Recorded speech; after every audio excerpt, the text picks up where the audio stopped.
Tally के इस video में आज हम सीखेंगे टैली के ग्रुप के बारे में। तो आइए चलते हैं कंप्यूटर स्क्रीन पर और पहले टैली में हम बनाते हैं कंपनी। तो क्रिएट कंपनी में हमने जैसे ही एंटर किया, देखिए यहाँ पे कंपनी क्रिएशन की चीजें आ गई। तो हम किसी कंपनी का नाम यहाँ पे बना देते हैं। मान लीजिए हमने यहाँ पे लिख दिया नवीन स्टोर और एंटर किया। बाकी सभी चीजें हम यहाँ पे फिल नहीं करेंगे क्योंकि टैली में कंपनी बनाना हम पिछली वीडियो में सीख चुके हैं। अगर आपने वो वीडियो नहीं देखा हो तो आप जाकर उसमें देख सकते हैं। तो बाकी चीजें हम यहाँ पे छोड़ देंगे और एज इट इज हम यहाँ पे एंटर करके और कंपनी को क्रिएट करेंगे। तो देखिए हमने पूरी चीजों को एक्सेप्ट कर दिया और यहाँ पे हमारी कंपनी क्रिएट हो गई नवीन स्टोर नाम की। और नो वाउचर एंटर्ड, अभी इसमें कोई भी काम नहीं किया गया है। और ये टैली का first page gateway of tally. आइए चलते हैं ट्रांजेक्शन में, अकाउंटिंग वाउचर में। और ये पेमेंट वाउचर बाय डिफॉल्ट खुला रहता है, पहले से ही मैंने आपको बताया है। तो देखिए टैली के इस वीडियो में हमें ग्रुप के बारे में पढ़ना है। देखिए टैली में ग्रुप सीखना बहुत ही जरूरी है क्योंकि ग्रुप के बिना हम अकाउंटिंग नहीं कर सकते हैं। और उसकी एक एक चीज का मतलब पूरा हमें पता भी होना चाहिए कि हम क्यों इस ग्रुप में डाल रहे हैं। तो वही पूरी चीजें हम इस वीडियो में पढ़ेंगे। तो आइए चलते हैं, सबसे पहले ग्रुप के बारे में पढ़ते हैं। तो देखिए हमने यहाँ पे कुछ नोट्स बना के रखे हैं जो जिससे आप और आसानी से समझ सकते हैं। देखिए सबसे पहला जो ग्रुप हमने यहाँ पे लिखा हुआ है वो फिक्स्ड एसेट ग्रुप लिखा हुआ है। देखिए फिक्स्ड एसेट ग्रुप को मतलब क्या होता है, यहाँ पे लिखा हुआ है कि जब हम व्यापार में कोई स्थायी संपत्ति खरीदते हैं जिनको बेचना हमारा उद्देश्य नहीं होता है बल्कि व्यापार को चलाने के लिए खरीदी जाती है। देखिए जब कोई व्यापार शुरू होता है तो सबसे पहले उस व्यापार में हम कुछ फर्नीचर लगाते हैं, कुछ मशीनरी टूल्स परचेज करते हैं। तो वो चीजें हम बेचने के लिए नहीं खरीदते हैं बल्कि व्यापार में यूज करने के लिए परचेज करते हैं। तो वो चीजें जो होती हैं वो फिक्स्ड एसेट्स कहलाती हैं। तो देखिए यहाँ पे कुछ एग्जांपल हमने लिखे हुए हैं, computer, car, building, inverter, AC. ये सभी एग्जांपल हमारी फिक्स्ड एसेट्स ग्रुप के हैं। तो हमें इनको टैली में बनाना है। तो देखिए हमने यहाँ पे लिखा हुआ है कि डेबिट में हमें कंप्यूटर परचेज लिखना है, उसका जो अंडर ग्रुप है वो हमें फिक्स्ड एसेट देना है। और क्रेडिट में कैश करना है। देखिए इस एंट्री को हमें टैली में कैसे बनाना है, हम टैली की स्क्रीन पर आते हैं और देखिए डेबिट यहाँ पे बना हुआ है और हमें यहाँ पे कंप्यूटर परचेज लिखना है। तो देखिए लेजर बनाना मैं आपको पहले बता चुका हूँ कि अल्ट सी करके हम टैली में लेजर बनाते हैं। तो देखिए यहाँ पे हमको कंप्यूटर परचेज यहाँ पे लिखना है, कंप्यूटर परचेज। अब देखिए कंप्यूटर परचेज लिखने के बाद हम एंटर से आगे बढ़ेंगे और राइट साइड में ये लिस्ट ऑफ ग्रुप आ रहे हैं, इसी के बारे में हमें पूरी चीजें करनी है। तो ये हमारी फिक्स्ड एसेट है, संपत्ति है, इसलिए हम इसको यहाँ पे फिक्स्ड एसेट ग्रुप में देंगे। देखिए यहाँ पे computer purchase under group fixed asset आ गया, जो कि हमने यहाँ पे लिखा था अंडर में फिक्स्ड एसेट हमें देना है। तो as it is fixed asset देने के बाद बाकी चीजें हम यहाँ पे एंटर कर देंगे।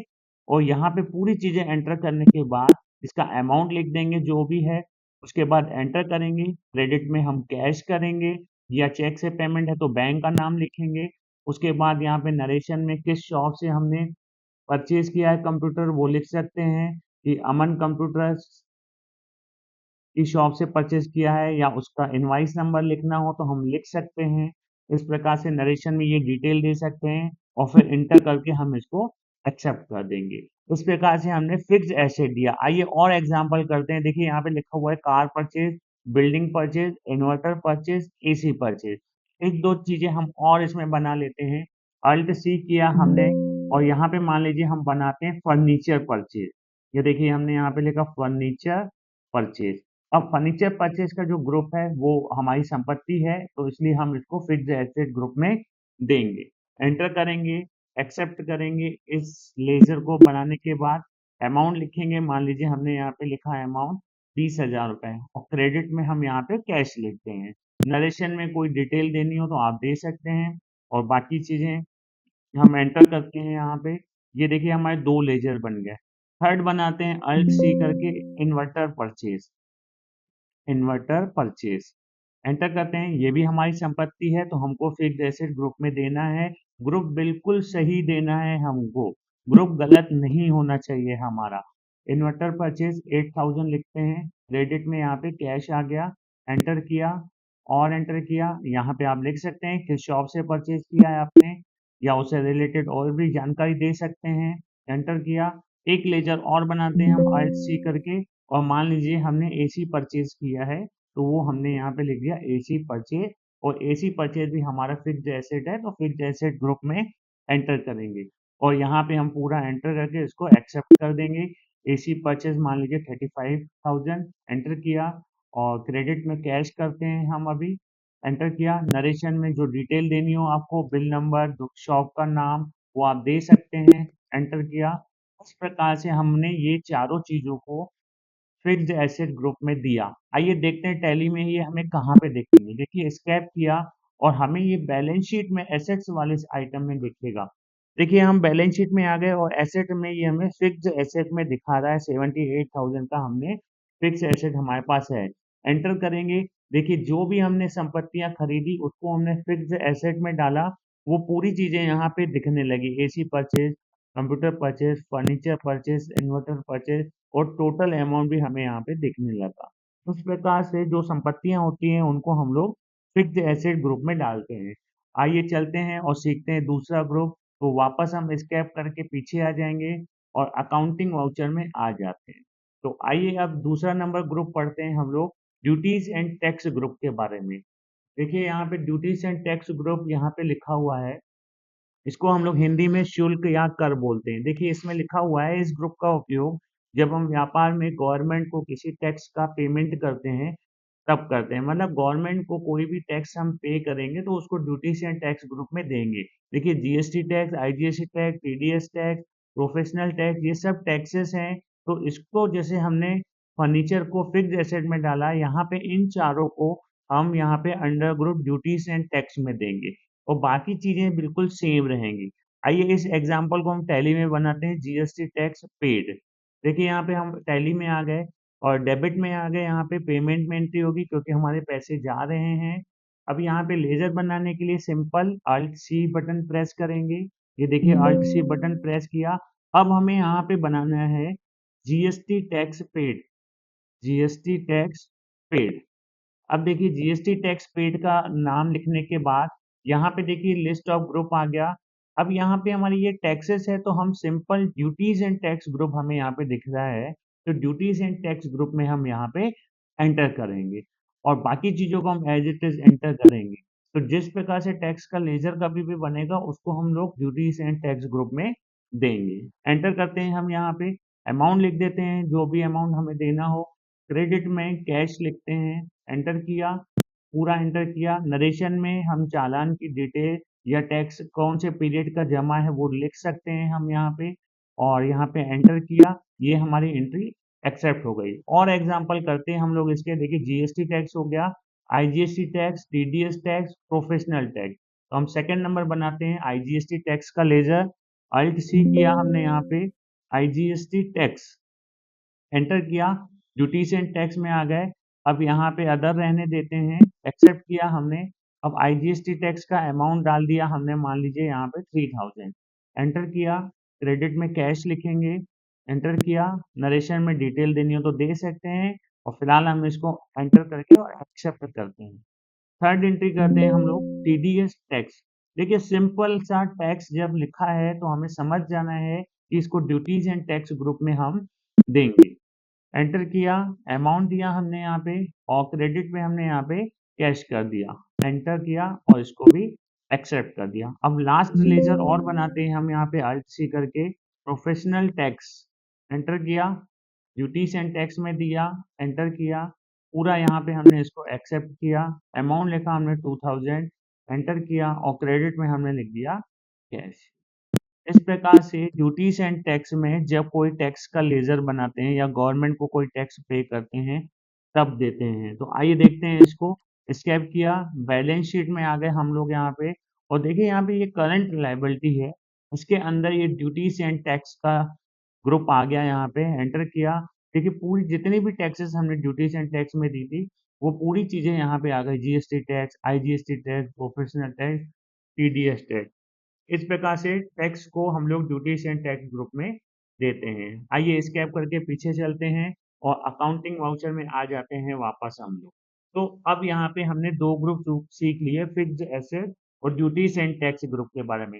अब तीसरा नंबर ग्रुप हम लोग पढ़ते हैं, आते हैं डिपॉजिट एसेट ग्रुप में। देखिए यहाँ पे क्या लिखा हुआ है, इस ग्रुप का उपयोग जब हम व्यापार में किसी जगह एडवांस या सिक्योरिटी जमा करते हैं जो एक निश्चित समय के बाद हमें वापस हो जाता है, मतलब रिफंड हो जाता है।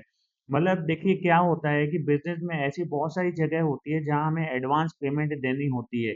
जैसे देखिए यहाँ पे लिखा हुआ है शॉप डिपॉजिट। अगर हमने दुकान कभी रेंट से ली है, किराए से ली है, तो दुकान का मालिक हमसे पगड़ी मांग सकता है, जो कि एज ए सिक्योरिटी उसके पास जमा होता है, और वो पैसा हमें वापस तब होता है जब हम उसकी दुकान खाली करते हैं। या एमपीईबी में अगर हमने लाइट का कनेक्शन लिया है तो हमें एडवांस देना पड़ता है।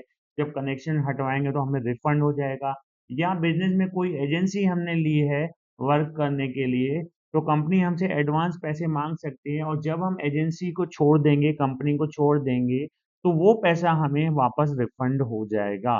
तो ऐसी कंडीशन में जब हम कहीं पे पैसा एडवांस देते हैं जो बाद में रिफंडेबल होता है, हमें वापस मिलने वाला होता है, एज ए सिक्योरिटी वहाँ जमा होता है, उनको हम डिपॉजिट एसेट ग्रुप में डालते हैं। देखिए यहाँ पे फर्स्ट एग्जांपल शॉप डिपॉजिट लिखा हुआ है, और यहाँ पे अंडर ग्रुप यहाँ पे डिपॉजिट एसेट लिखा हुआ है। आइए कंप्यूटर में करते हैं, इसको बनाते हैं। आ गए हम कंप्यूटर स्क्रीन पर। अब देखिए शॉप डिपॉजिट का पैसा हमारा जा रहा है, तो पेमेंट वाउचर में ही एंट्री होगी। डेबिट में अल्ट सी करेंगे, और यहाँ पे हम बनाते हैं शॉप डिपॉजिट। देखिए यहाँ पे हमने शॉप डिपॉजिट का लेजर लिखा। अब यहाँ पे हम ड्यूटीज एंड टैक्स ग्रुप से आ जाएंगे डिपॉजिट एसेट में। डिपॉजिट एसेट ग्रुप में इसीलिए डालेंगे क्योंकि ये हमारा पैसा एडवांस में जमा है, ये बाद में हमें रिफंड होने वाला है। एंटर किया हमने यहाँ पे, अमाउंट जो भी दिया है हमने वो दिखेंगे। क्रेडिट में कैश लिखेंगे। एंटर किया, पूरा एक्सेप्ट किया हमने इसको। और बनाते हैं अल्ट सी करके सेकंड नंबर, एमपीईबी डिपॉजिट, मतलब हमने कनेक्शन लिया है लाइट का, तो वहां पे हमारा पैसा जमा है। इंटर डिपॉजिट एसेट ग्रुप डालेंगे यहाँ पे क्योंकि ये पैसा भी बाद में रिफंड होने वाला है। एंटर किया, अमाउंट दिया 5000, एंटर। कैश लिखा यहाँ पे, एंटर किया। ये पूरा हमने यहाँ पे एंटर कर दिया। और बनाते हैं अल्ट सी किया, एलजी कंपनी डिपॉजिट। अगर हमने एलजी कंपनी की एजेंसी ली है और उस कंपनी ने हमसे एडवांस पैसा लिया है, तो जो बाद में हमें रिफंडेबल होगा उसको हम डिपॉजिट एसेट ग्रुप में देंगे। एंटर करते हैं, और यहाँ पे जो भी अमाउंट हमने दिया है, मान लीजिए 5 लाख रुपए दिया है, दिया, और क्रेडिट में कैश दिया है तो कैश, नहीं तो चेक से भी दे सकते हैं। तो अभी हम यहाँ पे फिलहाल कैश ही देंगे। एंटर किया। एक एग्जाम्पल और ले लेते हैं अल्ट सी करके, और हम यहाँ पे बनाते हैं सोनी कंपनी डिपॉजिट। और एंटर किया हमने यहाँ पे सोनी कंपनी डिपॉजिट लिखने के बाद ये ग्रुप आ गया, डिपॉजिट जैसे ग्रुप डालते हैं हम यहाँ पे। पूरा एंटर किया हमने यहाँ पे और एक्सेप्ट किया। अमाउंट लिख दिया हमने यहाँ पे जो भी हमने दिया है, एंटर, और क्रेडिट में हमने लिखा कैश। ये पूरा हम यहाँ पे एक्सेप्ट कर लिए। तो आइए हम देखते हैं इसको टैली में कि ये हमें बैलेंस शीट में कहाँ पे दिखेगा। देखिए बैलेंस शीट में आए हम, और यहाँ पे देखिए ये हमें अमाउंट करंट एसेट के अंदर, डिपॉजिट एसेट के अंदर हमें ये दिख रहा है, LG company deposit, MPEB deposit, shop deposit, और सोनी कंपनी डिपॉजिट। तो डिपॉजिट एसेट ग्रुप जो होता है, हम कहीं जब एडवांस पैसे जमा करते हैं जो बाद में हमें रिफंड हो जाते हैं, तब हम इस ग्रुप का यूज करते हैं। आइए चलते हैं अगले ग्रुप पे, स्कैप करके हम पीछे करते हैं और आ जाते हैं अकाउंटिंग वाउचर पे। तो नेक्स्ट ग्रुप है हमारा एक्सपेंसेस डायरेक्ट। देखिए एक्सपेंस डायरेक्ट ग्रुप क्या होता है, यहाँ पे देखिए लिखा हुआ है एक्सपेंस डायरेक्ट। इस ग्रुप का उपयोग व्यापार में होने वाले प्रत्यक्ष खर्चों, ब्रैकेट में देखिए लिखा हुआ है माल खरीदने से लेकर बेचने की स्थिति में लाने तक होने वाले सभी खर्चे के लिए किया जाता है। ये खर्चे माल की लागत को बढ़ाते हैं। देखिए क्या होता है बिजनेस में, जो एक्सपेंस होते हैं, अपनी सिटी से किसी अदर सिटी से माल परचेज करके लाते हैं, तो हमारा रास्ते में जो भाड़ा लगा, ट्रांसपोर्ट का पैसा लगा, पैकिंग का लगा, मजदूरी लगी, जो भी पैसे हमारे माल खरीदते समय लग गए, जो पैसे की हमारी कॉस्ट ऑफ परचेज को इंक्रीज करते हैं, बढ़ाते हैं वो खर्चे हमारी लागत को, उन खर्चों को हम डायरेक्ट एक्सपेंस ग्रुप में देते हैं। जैसे देखिए यहाँ पे एग्जांपल लिखा हुआ है, फ्रेट एक्सपेंस, भाड़ा, वेजेस एक्सपेंस, मजदूरी दिया, पैकिंग एक्सपेंस और ट्रांसपोर्ट एक्सपेंस। ये खर्चे जो हैं हमारी माल की लागत को बढ़ाते हैं, क्योंकि ये खर्चे तभी लगते हैं जब हम लोग माल खरीद के लाते हैं अपनी दुकान पर, तो बीच में ये हमारे पैसे खर्च हो जाते हैं। तो इन खर्चों को जो कि हमारी लागत को बढ़ाते हैं, हम लोग एक्सपेंस डायरेक्ट ग्रुप में डालते हैं। तो देखिए इनको बनाना कैसे, ये पहला नंबर एग्जांपल फ्लैट एक्सपेंस लिखा हुआ है, और अंडर ग्रुप हमें एक्सपेंस से डायरेक्ट डालना है। आइए चलते हैं कंप्यूटर की स्क्रीन स्क्रीन आइए चलते हैं कंप्यूटर की स्क्रीन पर और इस एग्जाम्पल को बनाते हैं। देखिए यहाँ पे आ गए हम टैली में और डेबिट में यहाँ पे पेमेंट वाउचर खुला हुआ है, पैसे जा रहे हैं हमारे तो पेमेंट वाउचर में ही करेंगे। अल्ट सी किया हमने, फर्स्ट नंबर लिखा फ्रेट एक्सपेंस, एंटर किया। अब देखिए यहाँ पे डिपॉजिट एसेट ग्रुप को हटाकर अब हम आ जाएंगे एक्सपेंस डायरेक्ट ग्रुप पर। तो एक्सपेंस डायरेक्ट ग्रुप में हम एंटर करेंगे और पूरा हम इसको एक्सेप्ट करेंगे। अमाउंट देंगे जो भी अमाउंट हमने दिया है भाड़ा, एंटर किया, कैश किया और एंटर किया। यहाँ पे हम रिसिप्ट नंबर वगैरह लिख सकते हैं अगर हमें मिला है फ्रेट की तो, एंटर किया। अब सेकंड नंबर एग्जांपल करते हैं। मान लीजिए हमने वेजेस मजदूरी दी है या किसी रिक्शे वाले को दिया है माल उतारने के लिए, तो हम डायरेक्ट एक्सपेंस ग्रुप में डालेंगे क्योंकि ये भी माल से रिलेटेड एक्सपेंस है हमारा। 100 रुपये लिखते हैं मान लीजिए, क्रेडिट में यहाँ पे कैश आ गया, एंटर किया। अब इसके बाद हम थर्ड नंबर एंट्री बनाते हैं। मान लीजिए ट्रांसपोर्ट एक्सपेंस, ट्रांसपोर्ट वाले ने हमसे पैसे लिए हैं जो कि माल ले आते समय हुए हैं, तो इसको भी हम डायरेक्ट एक्सपेंस में डालेंगे।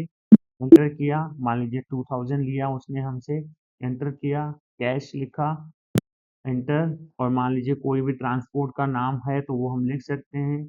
मान लीजिए हमने यहाँ पे लिख दिया साइन ट्रांसपोर्ट, और रिसिप्ट नंबर है तो हम वो भी यहाँ पे लिख सकते हैं, रिसिप्ट नंबर जो भी होगा, एंटर किया और एंटर किया।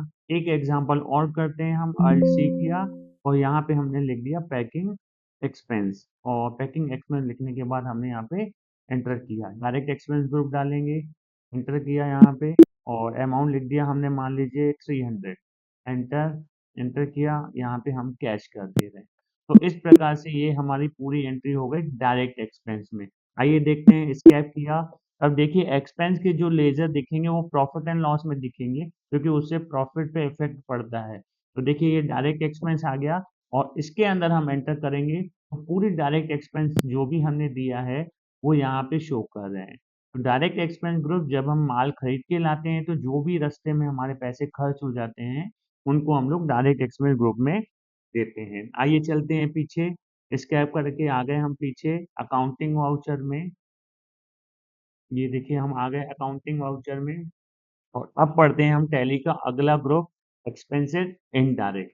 ये इनडायरेक्ट एक्सपेंस जो होता है वो क्या होता है, देखिए यहाँ पे लिखा हुआ है इस ग्रुप का उपयोग व्यापार में होने वाले अप्रत्यक्ष खर्चों के लिए किया जाता है। और एग्जाम्पल में लिखा है electric expense, telephone, salary, rent. देखिए व्यापार के जो भी खर्चे होते हैं किसी भी शॉप में होते हैं, बिजली का बिल आया, किराया हुआ, salary, newspaper, donation, printing, stationery, ये सब चीज़ें जो होती हैं वो हम इनडायरेक्ट एक्सपेंस ग्रुप में डालते हैं। तो आइए चलते हैं कंप्यूटर स्क्रीन पर और ये पहला एग्जांपल इलेक्ट्रिक बिल हम यहाँ पे बनाते हैं। पेमेंट वाउचर में एंट्री होगी क्योंकि पैसे हमारे जा रहे हैं और जब भी पैसे जाते हैं उसको हम लोग पेमेंट वाउचर में ही बनाते हैं। अल्ट सी किया, पहला एग्जांपल है यहाँ पे इलेक्ट्रिसिटी बिल, इलेक्ट्रिक एक्सपेंस लिखते हैं हम यहाँ पे और यहाँ पे डायरेक्ट एक्सपेंस से हम लोग आ जाते हैं एक्सपेंस इनडायरेक्ट, एंटर किया। सेम बाकी चीज़ें हमें वैसे ही करनी है जैसे हम अभी तक करते आए हैं। जो भी अमाउंट है 5000 है, क्रेडिट में कैश लिखा, नरेशन में हम अगर चाहें तो रिसिप्ट नंबर लिख सकते हैं, एंटर किया। नेक्स्ट बनाते हैं अल्ट सी करके, मान लीजिए सैलरी एक्सपेंस बनाते हैं, सैलरी एक्सपेंस, एंटर किया। इनडायरेक्ट एक्सपेंस ग्रुप होगा, एंटर, एंटर किया, अमाउंट लिख दिया हमने यहाँ पे जो भी है, क्रेडिट में कैश लिखा, एंटर, एक्सेप्ट किया हमने इसको। तीसरा नंबर बनाते हैं अल्ट सी करके, रेंट एक्सपेंस, मान लीजिए अगर हमने किराया दिया है तो उसको हमें बनाना है rent expense, indirect expense group दिया, एंटर किया पूरा हमने, अमाउंट लिख दिया मान लीजिए 12,000 रुपये, एंटर, क्रेडिट में कैश लिखा, एंटर किया। यहाँ पे हम लिख सकते हैं कि कौन से मंथ का रेंट है, एंटर। एक और बनाते हैं मान लीजिए टी एक्सपेंस, अगर हमारी शॉप पे टी का अलग से पेमेंट करते हैं तो टी एक्सपेंस भी हम लिख सकते हैं, एंटर किया और अमाउंट लिख दिया हमने 350, एंटर, और यहाँ पे हमने लिख दिया कैश और यहाँ पे एंटर करके हम पूरा एक्सेप्ट करते हैं। आइए देखते हैं इसको टैली में और ये हमें प्रॉफिट एंड लॉस में ही दिखेगा। जैसे डायरेक्ट एक्सपेंस यहाँ पे था तो देखिए इनडायरेक्ट एक्सपेंस यहाँ नीचे आ गए हैं, देखिए electric expense, rent expense, salary expense, T expense. तो इस प्रकार से इनडायरेक्ट एक्सपेंस ग्रुप में हमने इन चीजों को दिया। तो टैली के इस वीडियो में हमने सीखा कि इनडायरेक्ट एक्सपेंस को हम कैसे देते हैं।